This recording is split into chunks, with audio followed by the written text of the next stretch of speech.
అందుకు ఏలియా ఆ ప్రకారమే ప్రభు అని దేవునికి తల వచ్చింది. ఒక కాకి ఏం చేసింది, రొట్టె ముక్క మాంసం తెచ్చిందంట. హల్లెలూయా. ముక్క ఉండేటి చనిపోతాయి మన కాకులు అయితే. మనం ఏదైనా ముక్కలు ఆరేసుకున్నా, ఏదైనా తినేటి, ఏదైనా అన్నం పెట్టినా కానీ ఎత్తుకొని పోతుంది. అందుకని కాకి కూడా శ్రేష్టమే. కాకి ఇంటి మీద దొరికే సో కొత్తని అపచారం చూడు అని కాకి అరుస్తూ ఒప్పుకోము. కాకి కూడా శ్రేష్టమే. అందుకని కాకి ద్వారా ఆహారం నంపించి ఏలియాను పోషించింది. తర్వాత ఆ నీటిలో వాగంతా ఎండిపోయినాయిగా. ఎండిపోయిన ఆయనకి ఆహారం కావద్దు. అందుకని ఎవరిని చూపించింది దేవుడు? ఒక విధవరాలను చూపించిండు. ఆమెకు ఎవరు దిక్కు లేరు, ఒక్కటే ఒక కుమారుడు ఉంటాడు. ఆ కుమారుడు ఆ పొలలు ఏరుకొని అడవిలోకి వచ్చి సారే పట్టుకులో ఉన్నది విధవరాలు. ఆమె దగ్గర నేను ఆహారానికి అని ఆమె పోయిండు. పోతే ఆ పొలలు ఏరుకొని ఏదో అది అంత పిండి అంత నూనె ఉందంట.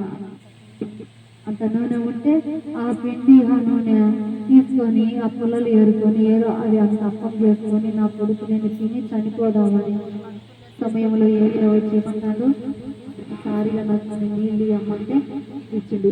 మళ్ళీ ఏమంటాడు, కొంచెం పిండి ఆడ ఉండేది అంత పిండి అంతే అంత నూనె. అట్లా ఇప్పుడు వాళ్ళు చేస్తున్నప్పుడు రొట్టెలు తింటారు. అందుకని సరే ప్రభు అని ఆమె ఏమే కానీ అనలే. మనమైతే నా లోపల సన్నిధి కొనగము, నాకు నా కుమారుడికి కొంచెం ఉంటే నేను ఎట్లా పెట్టాలా, ఈ పప్పు ఎవరు నా కుమారుడు గువ అని ఏడ్చాడు అని మనమైతే హృదయంలో సనిగి గొనిగి పెడతామేమో. హల్లెలూయా. ఖచ్చితంగా పెడతాము. తప్పించిన ఇది ఆశీర్వాదం అని అనుకోము. గొనిగి వాళ్ళను అంటే పక్కన అనలేం కదా వాళ్ళకి ఎదురుగా. ఈ హృదయంలో సనిగి ఇరుగా కోపం ఇచ్చినట్టు పెడతాం మనం. కానీ ఆమె అట్లా అనలే. అట్లే అని ఆమె ఆ రొట్టె చేసుకొని అంత అప్పం ఇచ్చింది. యెహోవా జీవము తోడు. అందుకు ఆమె నీ దేవుడైన యెహోవా జీవము తోడు రొట్టెలో పట్టడు పిండియు బుద్ధిలో కొంచెం నూనెయు నా ఎద్దు ఉన్నవి కానీ అప్పం ఒక్కటైనను లేదు. మేము చావక ముందు నేను ఇంటికి పోయి వాటిని నాకును నా బిడ్డకును సిద్ధము చేసుకొని పుల్లలు ఏరుకునికి వచ్చి తిని అనెను.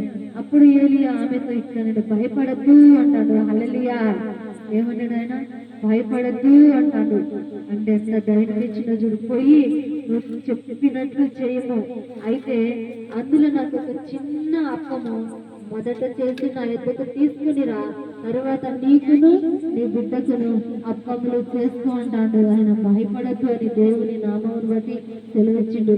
ఆమె ఏమైనా భూమి మీద యెహోవా వర్షం కురిపించే వరకు ఆ తొట్టిలో ఉన్న పిండి తక్కువగా బుద్ధిలో దేవుడైనా